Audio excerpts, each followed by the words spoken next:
성경 말씀 사무엘상 26장 9절에서 11절입니다.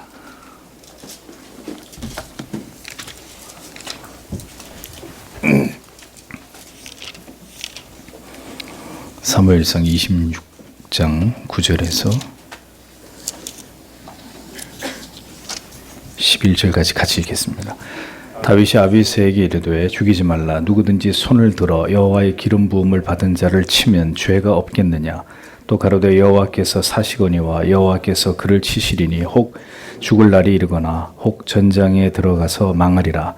내가 손을 들어 여호와의 기름 부음 받은 자를 치는 것을 여호와께서 금하시나니 너는 그의 머리 곁에 있는 창과 물병만 가지고 가자 하고. 아멘. 네. 제4권, 하나님께서 우리를 그리스도의 회에 들이셔서 그 속에서 지키시는 외적인 수단 혹은 목표 중에 제20장 국가의 통치, 통치자에 대한 존경과 복종, 그리고 악한 군주에 대한 자세 27항에서 29항, 그리고 마지막으로 폭정에 대한 하나님의 처리와 하나님을 향한 순종 30항에서 32항까지 이렇게 해설을 하도록 하겠습니다. 자, 통치자에 대한 예레미야의 예언 주목해 보죠. 칼빈은 사무엘상 8장 11절에서 17절을 주석하면서 왕들이 마음대로 저지르는 횡포가 도에 지나칠 것이지만 그것을 억제하는 것이 너희의 임무가 아니다. 다만 그들의 명령에 복종하고 그들의 말에 귀를 기울이는 것이 너희의 할 일이다 라는 의미다라고 이렇게 주석을 합니다. 왕의 횡포가 도에 지나칠지언정 그걸 억제하는, 물리적으로 억제하는 게 너희의 임무가 아니다. 다만 그들의 명령에 복종하고 그들이 악할지라도 그 말에 귀를 기울이는 게 너희의 할 일이다. 이게 칼빈의 주해입니다. 예레미야 27장 5절에서 8절, 17절을 주석하면서도 왕이 아무리 가증하고 잔인한 폭군이라 할지라도 그가 왕권을 소유하고 있다는 이유 하나만으로 그에게 복종하는 것이 하나님의 뜻이다라고 이렇게 분명하게 설명을 하고 있습니다. 그런 자가 나라의 보좌에 앉아서 왕의 위엄을 지니게 된 것이 하늘에 정하신 뜻에 따라 된 일이므로 그 권위를 범하는 것은 불법이다라고 칼빈은 분명하게 명시합니다. 아무리 무가치한 왕이라 할지라도 모든 왕들의 권위가 세워지는 것은 동일한 하나님의 뜻에 의한 것임을 마음에 새겨야 하고 왕의 공적 여부에 따라서 왕을 달리 대우해야 된다는 이런 악한 생각이나 왕으로서 진정한 왕의 모습을 보이지 않는다면 그에게 우리 자신을 굴복시키는 것은 부당하다라는 이런 선동적인 생각은 절대로 금해야 된다라고 분명하게 가르치고 있습니다. 칼빈의 이 같은 주장은 모든 권위와 그 직분이 모두 하나님의 주권에서 비롯되었다라는 확고한 성경적인 믿음 때문입니다. 그러니까 통치자의 인간적인 모든 결함조차도 그 직분과 권위를 부여하신 분이 하나님이시라면 우리는 그 사람을 보아서가 아니라 이 부분이 중요합니다. 그 사람의 됨됨이를 보아서가 아니라 그 하나님의 주권과 섭리 앞에서 그 통치 권력에 복종하는 것이 옳다라고 우리가 믿기 때문입니다. 통치자의 명령에 불복해서 목숨을 내놓아 저항을 해야 되는 경우라면 저 뒤에서 얘기합니다만 단 한 가지밖에 없습니다. 그것은 그 통치 권력이 하나님의 법을 거스리고 진리에 도전하고 종교의 자유를 침해하는 경우죠. 여러분, 그래서 루터를 통해서 하나님이 이루신 것이 뭡니까? 교회 개혁이잖아요. 영국 국교회의 반대와 박해를 피해서 퓨리탄들이 메이플라워를 타고 북아메리카로 이주해서 미국이라는 종교의 자유를 위해서 미국이라는 나라를 세우지 않습니까? 이런 경우들. 통치자의 권위에 대한 성경의 증거입니다. 예레미야 21장 6절에서 내가 이 모든 땅을 느부갓네살의 손에 주어서 섬기게 하였느니라. 같은 장 17절에는 그러므로 그를 섬기라 그리하면 살리라 이런 말씀이 기록이 되어 있습니다. 하나님께서 왕좌의 통치권을 갖게 하셨다면 우리는 그를 섬겨야 함에 대해서 어떤 의심도 갖지 말아야 된다라고 칼빈이 못을 박습니다. 느부갓네살의 손에 주어서 섬기겠다. 이방의 악한 왕이란 말입니다. 그러니까 너희는 그를 섬겨라. 그러면 너희들이 산다. 이런 명령이 성경에 나온다는 거죠. 어떤 사람을 왕의 직위에 오르게 하셨을 때는 그로 하여금 다스리게 하시려는 결연한 주님의 의지가 그에게 드러난 것으로 이렇게 보아야 된다고 칼빈이 분명히 얘기를 합니다. 솔로몬은 잠언 28장 2절에서 나라는 죄가 있으면 주권자가 많아진다 이렇게 말했고, 욥기 12장 18절은 그가 왕들이 맨 것을 풀어 그들의 허리를 동이시며 라고 말씀했습니다. 이게 무슨 뜻이냐? 성경은 이렇게 분명하게 악한 권력이든 선한 권력이든 그 권력의 주관자가 하나님이시다라는 것을 분명히 명시하고 있습니다. 하나님이 다 세운 권력이라는 거예요. 악한 권력도 선한 권력도 하나님이 다 그들을 그 자리에 세운 것이라는 겁니다. 그러니까 이 점을 인정할 때 우리가 할 수 있는 것은 무엇뿐이라고 칼빈이 강조합니까? 복종하여 살아가는 것뿐이다. 그래 이제 그 예로 칼빈은 예레미야 글을 인용하고 있는 겁니다. 예레미야 29장 7절에 너희는 내가 사로잡혀 가게 한 그 성읍의 평안을 구하고 그를 위하여 여호와께 기도하라. 이는 그 성읍이 평안함으로 너희도 평안할 것임이니라 하고 기록되어 있죠. 이 구절을 주석하면서 선지자가 바벨론의 평안을 위해서 간구하도록 명령하고 있다라는 지점을 지적합니다. 재산을 모두 빼앗기고 고향에서 쫓겨나 유배의 상태에 끌려가서 속박을 당하고 있는 이스라엘 백성들에게 그들을 정복하고 있는 정복자의 번영을 위해서 기도하라고 선지자가 명령하고 있는 거예요. 일본이 우리를 지배하고 있을 때 일본 정부를 위해서 기도하라 이런 얘기나 마찬가지예요. 쉽게 수용이 되지 않는 부분일 겁니다. 그 정복자의 나라가 안전하고 평화롭게 보존됨으로써 그 정복자 밑에서 그들 역시 번영을 구하라. 이스라엘 너희들도 번영을 구하라. 이런 의미거든요. 다윗은 이미 왕으로 지명을 받았음에도 자기를 죽이고자 하는 악한 왕 사울의 생명을 보존하기 위해서 애쓰는 장면이 우리가 방금 읽은 구절입니다. 왜 그래요? 왜 그렇게 해요? 하나님이 그를 세우셨다는 경외심 때문입니다. 그가 하나님 보실 때 합당치 않으면 전쟁에 나와서 죽든지 누가 그를 죽이든지 하나님이 그를 해결하실 거라는 거죠. 나는 절대로 하나님의 기름 부음 받은 왕을 해할 마음이 없다. 하나님이 절대로 나에게 허락하신 바가 아니다라고 얘기하고 있는 것입니다. 사무엘상 24장, 26장 이런 성경 구절에 다윗의 이런 심정이 잘 기록되어 있다는 것을 우리가 유념해서 보실 필요가 있습니다. 통치자는 하나님이 다루신다라는 이제 이 부분입니다. 칼빈은 통치자의 사람됨과 관련 없이 최고의 존경과 충성의 자세를 가져야 된다는 것을 계속 반복하고 강조하고 또 강조합니다. 칼빈은 여기서 아주 중요한 얘기를 합니다. 통치자들의 사람됨이 어떠한가를 살피기를 배울 것이 아니라 주께서 그의 뜻으로 그 사람에게 새겨두신 그 불가침의 위험을 그들이 지니고 있다는 사실로 만족해야 된다라고 강조합니다. 칼빈이 기독교 강요 안에서 다른 부분에서는 어떻게 얘기합니까? 우리의 기준에서 합당치 않은 사람들을 지도자로 세웠다는 것은 그런 사람들을 세우신 하나님의 권위에 우리가 복종하는지 그렇지 않은지를 시험하기 위함이다. 이런 얘기까지 합니다. 그러니까 여러분, 우리의 상식은 지도자, 통치자, 왕, 앞선 사람 그러면 모든 면에 있어서 부족함이 없어야 됩니다. 그래야 적어도 우리가 그를 존경할 만하고 그의 말을 따를 만하고 그를 인정할 만하다. 이건 이제 우리의 관점입니다. 하나님은 절대 그렇게 말씀하지 않아요.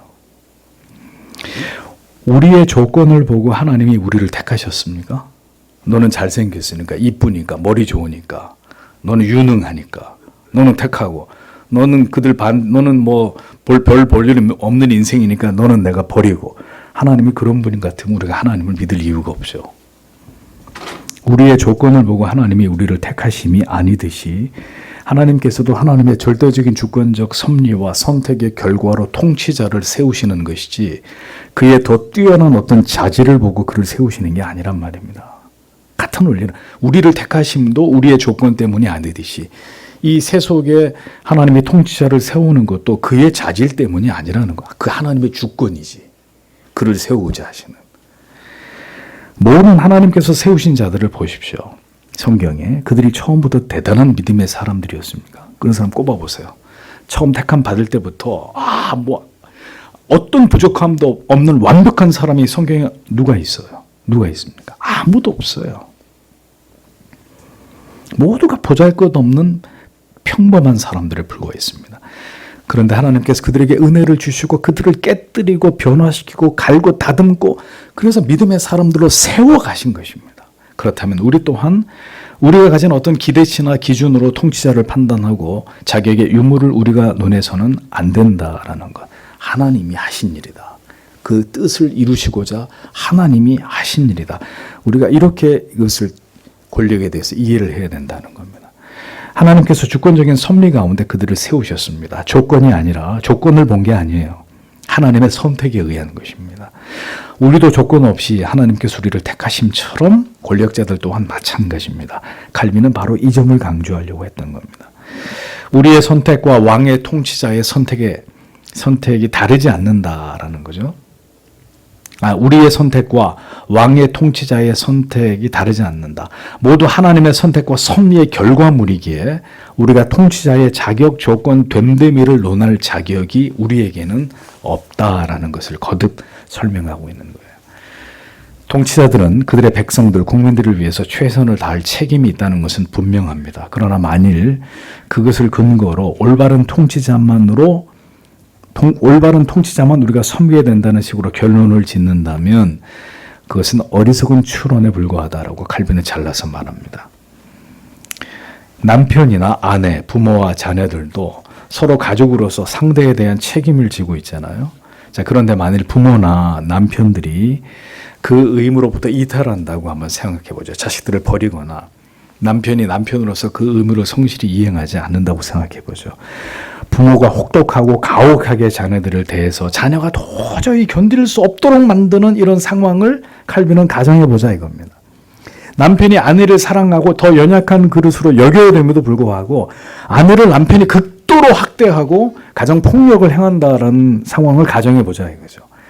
칼빈이 얘기하기를 그럼 그렇다고 해서 자녀가 부모에게 순종하지 않고 아내가 남편에게 복종하지 않는 것이 올바른 것이냐라고 반문을 합니다. 여러분 지금 이 시대의 정신으로 칼빈의 기독교 강의 이 부분을 논하면은 폭동이 일어나요. 폭동이. 절대로 수용 불가한 그런 이야기를 지금 칼빈이 하고 있는 겁니다.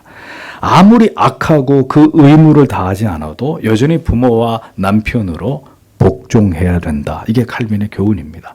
그렇게 해야 하는 이유는 우리가 모두 우리 자신의 도리만을 생각하라는 거예요. 그 사람이 뭐 됨됨이가 됐고 안 됐고 다른 사람을 논하지 말고 내가 해야 될 하나님이 나에게 말씀하신 도리, 내가 걸어가야 될 길, 하나님이 나에게 원하시는 바, 이 의무만 생각하는, 너에게 주어진 그 신성한 의무만 생각하는 거예요.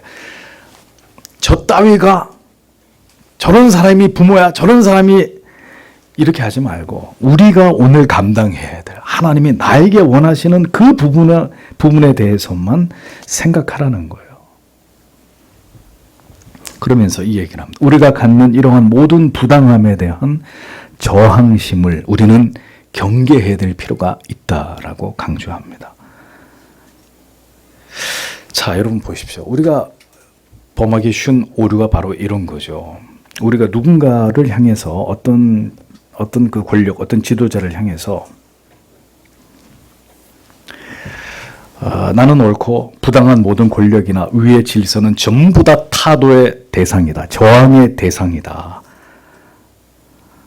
자, 이렇게 우리가 생각하게 된다면 결국 칼빈은 하나님의 권위까지 침범하게 되고 하나님이 그런 왕을 세우신 것은 그런 부모를 내게 주신 것은 그런 남편을 나에게 허락하신 것은 중대한 실수다.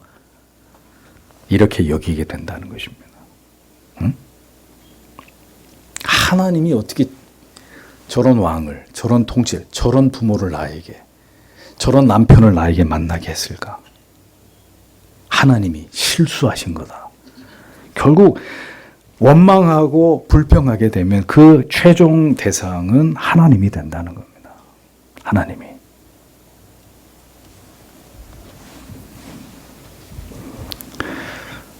그리고 가장 중요한 것은 그러한 피해의식 속에서 중요한 얘기. 자기의 죄와 허물과 부족은 다 상쇄시켜버리는 거예요.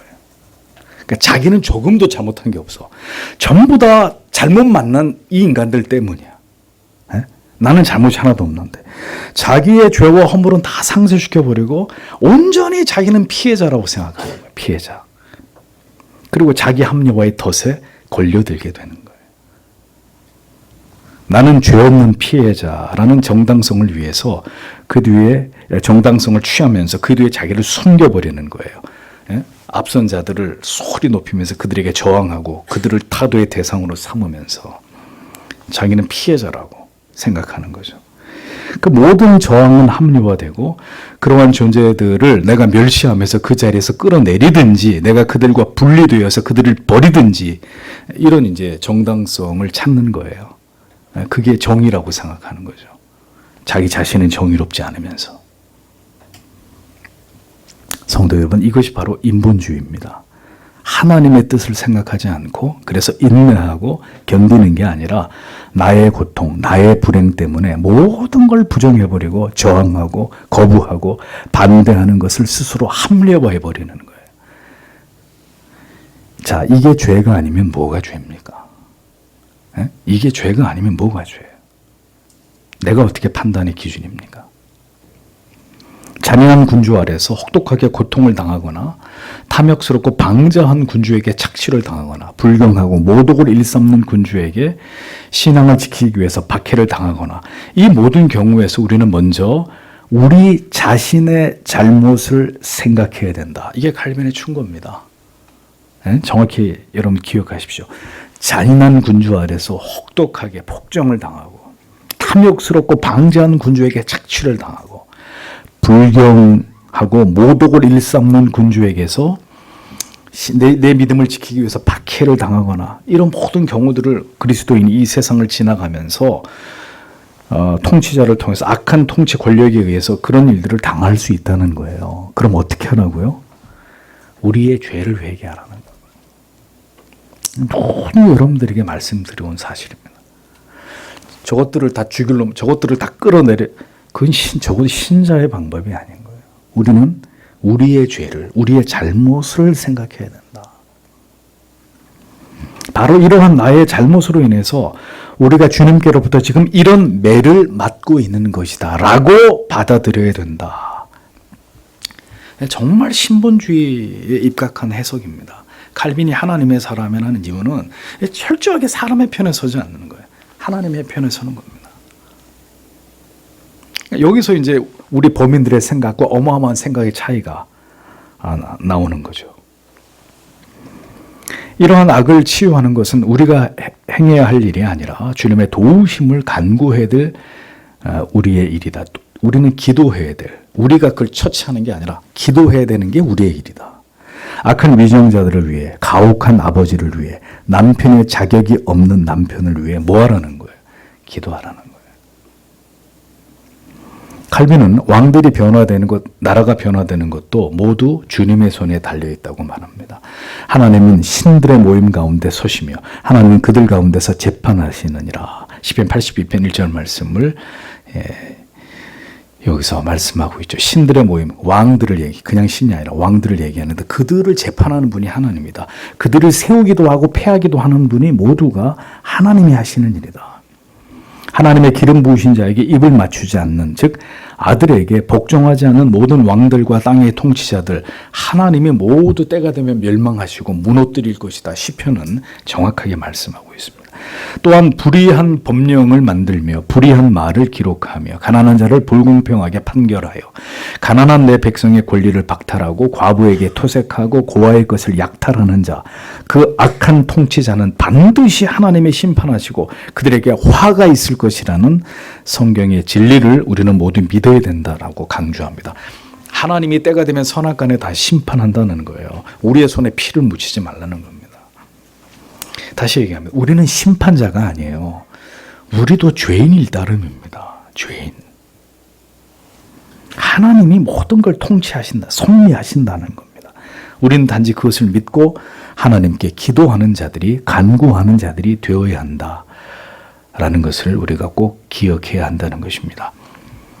복정에 대한 하나님의 처리와 하나님을 향한 순종입니다. 통치자들에 대한 하나님의 처리, 통치자들을 하나님이 어떻게 처리하느냐 그러면은 우리 보고는 기도하고 순종하라고 말씀하셨는데 그럼 하나님이 이런 통치자들에 대해서 어떻게 처리하실 것이냐? 하나님께서는 때때로 하나님께서 세우시는 종들 가운데 노골적인 복수자를 일으키시고 그들에게 명령을 주셔서 악한 정부를 처벌하기도 하고 정당한 자세로 억눌려 있는 그의 백성들을 그 재앙과 같은 현실에서 건져내기도 하신다. 제가 지난주에 얘기했죠. 하나님이 정권을 주시기도 하고 정권을 폐하기도 하시는 분이다. 하나님이. 노골적인 복수자. 그건 우리가 아니라 세상에서 그 권력을 전복시킬 수 있는 복수자를 세워가지고 하나님이 그를 찍어낸단 말입니다. 때로는 다른 의도와 다른 욕심을 가진 사람들의 격렬한 분노를 사용하셔서 다른 의도와 다른 욕심을 가진 신자가 아니에요. 세상 사람들의 그들의 격렬한 분노를 사용해서 하나님이 그 목적을 이룬다라고 말씀하는 거예요. 광화문에 나가지 마세요. 그건 여러분들의 몫이 아니에요. 그건 저들의 몫이에요. 저들의 몫. 우리는 기도하는 거예요. 여호와께서는 모세를 통해서 이스라엘을 바로의 폭정에서 구했고 온니엘을 통해서 수리아 왕 횡포로부터 그 백성을 구하셨습니다. 하나님께서는 하나님의 때에 하나님의 방법으로 악한 통치자들을 제거하십니다. 애굽을 들어서 두로를 꺾으시고 아수르를 들어서 애굽의 오만을 깨뜨리십니다. 갈대아 사람들을 통해서 아수르를 무너뜨리고 메대와 바사인들을 통해서 바벨론을 벌주시고 이 하나님이 이렇게 하나님의 때에 악인들을 들어서 악인을 징계하는 이런 일들을 하나님이 행하신다는 거예요. 하나님의 때에 하나님의 방법으로 악한 통치자를 하나님이 해결하신다는 겁니다. 고레스를 통해서 메대 사람들을 정복하고 유다와 이스라엘의 배은망덕한 왕들을 그 모든 불경건함과 완악함을 결국은 아수르와 바벨론을 들어서 북이스라엘과 남유다를 그냥 하나님이 징계하시잖아요. 멸망시켜버리잖아요. 하나님께서는 그렇게 왕들이 정당한 무력을 사용해서 다른 악한 왕들을 징계하기도 하셨고 악인들이 그 자신들의 악랄함과 포악함을 드러내는 것을 통해서 악한 통치자나 나라를 무너뜨리는 도구로 하나님이 사용하시기도 하신다는 겁니다. 그러니까 이 모든 일들은 하나님께서 세상의 복수자, 심판자들을 세워서 악한 통치자들을 공의 가운데 다스리심을 보여주는 것이라는 거죠. 따라서 이 일은 적어도 신자가 감당해야 될 일이 아니다. 여러분들에게 분명하게 말씀드립니다. 통치자들에 대한 합법적인 저지 수단. 하나님께서 모든 자들을 사용해서 교만한 왕들을 깨뜨리시고 용납할 수 없는 악한 정부를 전복시키는 일들을 세상 가운데서 행하십니다. 그러나 신자는 통치자들의 권위를 멸시하거나 침범하지 않도록 매우 조심할 것을 칼빈이 강조합니다. 통치자들이 지극히 무가치한 자들로 자기들의 악으로 모든 위험을 스스로 더럽히는 일을 행할지라도 하나님께서 친히 엄숙한 뜻으로 그들을 그 직위에 세우셨기 때문에 그들에게는 여전히 높고 귀한 위험이 존재한다라는 것을 명심하라는 것입니다. 사악한 폭정에 대해서 보응하는 것이 하나님의 뜻일지라도 그 일이 우리에게, 신자에게, 교회에게 맡겨졌다고 생각해서는 절대로 안 된다라는 것입니다. 왕들의 사악한 횡포를 억제하도록 임명된 백성들의 관리들이 있다면 그들이 자기들의 의무에 따라서 왕의 맹렬한 방종을 대적하는 것을 칼빈은 난 반대하지 않는다. 이런 얘기입니다. 무슨 얘기냐면은 제도적으로 세상이 그렇게 풀어가야 될 문제라는 거예요. 세상이. 예? 그러니까 예를 들면 이런 거죠. 민주국가에는 삼권이 분리되어 있잖아요. 그래서 권력을 스스로 견제하게 되어 있잖아요. 입법, 사법, 행정부가. 그러니까 이것은 믿지 않은 자들이 세상의 제도와 법을 통해서 이렇게 서로 그렇게 방종에 빠지지 않고 권력을 남용하지 않도록 서로 견제하고 감시하고 감독해서 그렇게 되지 않도록 세상에서 그렇게 하는 거에 대해서 칼빈은 반대할 이유가 없다는 겁니다. 그러므로 이러한 직무와 직임으로 권력을 견제하면서 나라의 번영과 백성의 안녕을 도모해야 될 자들이 오히려 권력을 비호하고 횡포를 눈 감는 일이야말로 극악스러운 배신 행위다라고 칼빈이 얘기합니다. 즉, 이 모든 일들은 하나님께서 세상의 권력 혹은 제도와 법을 통해서 세상 사람들에게 맡겨주신 일들이라는 거예요. 서로 권력이 부패하지 않도록 경계하게 하는 것은. 적어도 신자들이 이러한 일들에 개입하는 것은 엄히 금하고 있다라는 사실을 우리는 분명히 기억해야 합니다. 신자는 복종하고 묵묵히 견디며, 이 말이 중요해요. 묵묵히 견디는 거예요. 부당해! 그리고 소리 지르고 나가서 뛰두르고 데모하는 게 아니라 묵묵히 견디며 기도하는 것 외에 다른 명령을 받지 않았다. 칼빈은 이렇게 얘기합니다. 저는 때때로 성경의 가르침이나 이 같은 칼빈의 교훈을 거부하는 개혁주의자들을 봅니다. 보수가 됐든 진보가 됐든 칼빈이 틀렸다는 거예요. 다른 건 다 지지하고 칼빈에 빨대 꽂아가지고 빨아먹으면서 이 부분은 아니라는 거예요. 그럼 칼빈은 전체를 다 부정하든지 그러면은. 개인의 정치적 그릇된 이념과 사상이 진리보다, 위대한 가르침보다 앞설 수 있느냐고 저는 질문하고 싶습니다. 그분들에게. 칼빈은 정치적인 입장에서 이야기하고 있는 게 아니라 철저한 신본주의적인 입장에서 이 문제를 우리에게 다루고 있는 것입니다. 그래서 하나님을 향한 순종이 가장 우선이라는 얘기를 하는 겁니다. 통치자들의 권위에 대한 복종에 있어 단 한 가지의 예외가 있다. 그것을 최선을 다해서 지키라고 칼빈이 충고합니다. 그것은 통치자들에게 복종해야 되지만 하나님을 향한 순종에서는 절대로 벗어날 수 없다는 거예요. 모든 왕들의 명령도 권위도 모두 하나님께 복종해야 된다는 것입니다. 사람에게 주어진 권위에 복종하는 것은 하나님을 위한 일인데 사람을 만족시키기 위해서 하나님을 거스른다? 이건 어리석은 일이라는 거예요. 사람들을 만족하기 위해서 하나님의 법을 뭉개버린다? 하나님의 법을 우리가 불순종한다? 있을 수 없는 일이라는 겁니다.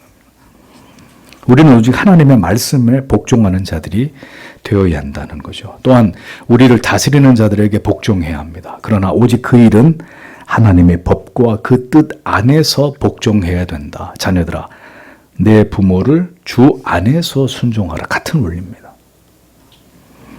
만일 세속의 통치자들이 하나님을 거스리는 일을 명령한다 우리에게, 우리는 그러한 명령에 대해서는 거부하고 저항해야 되는 거죠. 이때에는 통치자들의 위험에 대해서 전혀 개의치 말아야 된다. 그것을 생각할 필요가 없다고 칼빈은 잘라서 말합니다. 유일한 경우예요. 우리가 세속의 통치자들에게 불복해야 되는, 저항해야 되는 유일한 경우. 하나님의 고유한 권세 앞에서 그들의 위험이 낮아지는 것은 전혀 문제될 게 없다고 이야기합니다. 다니엘은 왕의 불경한 칙령을 무시하고 이에 복종하지 않은 것을 자신이 왕에 대해서 범죄한 것이 아니라고 얘기합니다. 왕에게만 절을 해야 되는데 왕의 신상이, 근데 왕에게 절하지 않고 창문을 열고 예루살렘 성전을 향해서 기도를 하지 않습니까? 근데 그게 왕에 대해서 자기는 범죄한 게 아니다라고 떳떳하게 얘기하잖아요. 하나님을 대적하는 왕의 명령은 하나님의 권세에 대한 도전입니다. 이와 반대로 이스라엘 백성들은 왕의 사악한 포고에 지나치게 복종하다가 오히려 하나님을 버림으로 정죄를 받게 된 것을 보게 됩니다. 여로보암이 금송아지를 만들었을 때 그들은 여로보암을 기쁘게 하느라 하나님의 성전을 저버리고 새로운 미신을 따르는 악을 행하죠. 인간 통치자를 경배하려다가 하나님을 버리는, 하나님을 신앙하는 돌을 내팽개쳐버리는 어리석고 바보 같은 짓을 행한다는 거죠. 선지자는 하나님을 대적하는 왕의 명령을 그대로 따른 것을 엄중히 책망하고 있는 것을 성경은 보여줍니다. 왕국의 간신배들은 겸손한 모습으로 자기들을 치장하고 백성들을 기만하면서 왕의 명령을 모두 지켜서 행하는 것이 답이라고 떠벌린다는 거예요. 어느 시대든 여러분 잘 들으십시오. 어느 시대든 과거에도 그랬고 세속의 권력에 아부하고 아첨하면서 성도들을 미혹해서 현혹해서 하나님의 뜻을 거스르게 만드는, 무조건 이 지도자가 위대하고 이 지도자의 말만 따르면 된 사악한 어용 종교인들, 종교 지도자들이 어느 시대든 존재했습니다. 권력에 아부하고 아첨하면서.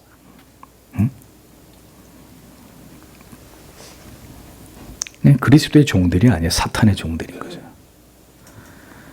한 국가의 국민으로서 이러한 권력 앞에 신앙의 절개와 지조를 지키는 일은 칼빈이 얘기합니다. 큰 위험에 봉착하게 되는 일이다. 왕들은 그러한 저항에 대해서 극도로 진노할 것이기 때문이다 라고 구체적으로 얘기합니다. 그러나 참된 신자는 하나님의 법을 어김으로 경건에서 떠나기보다는 무엇이든 견디고 박해를 당하면서라도 하나님이 요구하시는 바를 지켜 행해야 한다는 거죠. 강대상, 사과 괴짝 같은 이런 강대상을 들고 다니고 도망을 다니면서도 숨어서 하나님을 예배했던 언약도들처럼 신앙의 자유, 예배의 자유를 지키기 위해서 분투하다가 결국 죽음으로 항거했던 개혁의 선배들처럼 우리도 그 길을 걸어갈 수 있는 믿음 주시기를 부단히 간구해야 되는 것입니다. 타협하시겠습니까? 그러면 바울은 고린도전서 7장 23절에서 이렇게 말했습니다. 너희는 값으로 산 것이니 사람들의 종이 되지 말아라. 그리스도께서 우리의 구속을 위하여 필요한 그 엄청난 대가를 치르시고 우리를 구속하셨으므로 우리는 사람들의 악한 욕망의 종이 되어서는 안 되고 그 불경에 결코 굴복해서는 안 된다고 분명히 가르치고 있습니다. 여러분, 우리가 칼빈의 가르침을 쫓는 이유는 단 하나입니다. 칼빈은 성경의 모든 진리를 하나님 중심의 신본주의적 관점, 성경을 가장 성경되도록 해석해서 그 진리를 그대로 우리에게 소상히 더하거나 하나 빼지 않고 설명해 주고 있기 때문입니다. 기독교 신앙의 뼈대요 그 진수를 우리가 이렇게 기독교 강요를 통해서 우리가 전수받은 것입니다. 시대가 바뀌고 사람들의 풍조는 달라졌지만 변치 않는 진리인 성경을 통해서 그가 세운 이 신앙의 기조 그리고 그 정신은 절대로 바뀔 수 없습니다. 지금은 인본주의가 홍수를 이루면서 이 하나님의 절대의 진리를 밀어붙이고 이 하나님의 말씀의 권위를 없인 여기는 시대입니다. 다시 말씀, 모든 것을 상대주의로 바꿔버렸습니다. 인간이 하고 싶은 대로, 인간이 원하는 대로, 인간이 중심이 되어서. 아침에도 말씀드렸지 않습니까? 신앙의 모든 결정에서 여러분, 우리가 정말 신본주의자입니까? 우리의 삶의 모든 결정의 순간에서 우리가 정말 하나님을 제일 먼저 생각하냐고요. 언제든지 어떤 상황이 터지면 나부터 제일 먼저 생각하잖아요. 내가 좋으면 하고 내가 싫으면 그만이고. 어떤 하나님의 명령과 율례와 법도와 계명도 나를 능가하지 못하는, 그러니까 나에 따라서 다 그냥 한순간에 그 모든 것들이 하위의 개념으로 전락해버리는 그것이 인본주의입니다. 다른 게 인본주의가 아니라 죽으면 죽으리다 하는 그런 하나님이 원하신다면 내 생명까지도 하나님 앞에 바칩니다. 모든 사람이 그 길을 가지 않으려고 할 때 저 혼자만이라도 그 길을 갈 것입니다. 이게 신본주의죠. 다른 사람은 다 이 길로 가는데 꼭 우리만 이 길로 가야 됩니까? 그게 무슨 신본주의입니까? 아니 내가 지금 내 코가 속자인데 내가 지금 그런 거 하게 생겼냐고. 그게 무슨 신본주의예요. 응? 가기 싫으면 언제든지 안 가면 그만이고, 응? 보기 싫으면 안 보면 그만이고. 성도 여러분, 우리는 칼빈을 통해서 이 한 가지를 배우는 것입니다. 하나님 중심의 신앙. 어떤 문제든, 어떤 이슈든, 어떤 주제든 하나님이 절대적 기준이 되는, 유동하지, 변치 않는. 이 앞에 써 있는 문구를 보십시오. Cor meum tibi opere domine, prompte et sincere. 나의 마음을 주께 드립니다. 진심으로, 기꺼이. 나는 없는 거예요. 나는. 언제나 내 마음을 기꺼이 주님께 바칩니다. 하나님을 신앙하는 올바른 길을 선배들의 주옥과 같은 글과 가르침을 통해서 배워 나아가는 일은 죽을 때까지 지속해야 되는 일입니다. 제가 5년이라는 시간이 걸릴 것 같으면 시작을 안 했을 겁니다. 하고 보니까 5년 4개월이 됐습니다. 많이 부족합니다. 뭘 이렇게 기독교 강의를 해설하려고 봤을 때 참고할 만한 책이 없었어요. 참고할 만한. 그냥 다 기독교 강의 해설 요약집 정도였지. 그래서 그다지 제가 생각할 때 만족스러운 내용은 아니었을지라도 이렇게 한 번이라도 여러분들에게 기독교 강요의 맛을 보게 해드리고, 이후에 여러분들이 이제 한 번 이렇게 이 길을 걸어갔으니까 두 번째, 세 번째 가시는 건 어렵지 않으시지 않을까, 이런 마음으로 첫 숟갈을 떴는데 5년이 지나버렸습니다. 배움은 지속돼야 합니다. 다음 주부터는 웨스트민스터 대유리 문답을 공부하겠습니다. 계속해서 진리를 배워 나아가시는 일에 지금처럼 최선을 다하시는 여러분들이 되시기를 바랍니다. 부족한 기독교 강요의 해설을 긴 세월 동안에 경청해 주신 여러분들에게 고마운 마음을 전합니다. 기도하겠습니다. 오늘도 주신 말씀을 생각하면서 하나님 앞에 간절히 기도하겠습니다.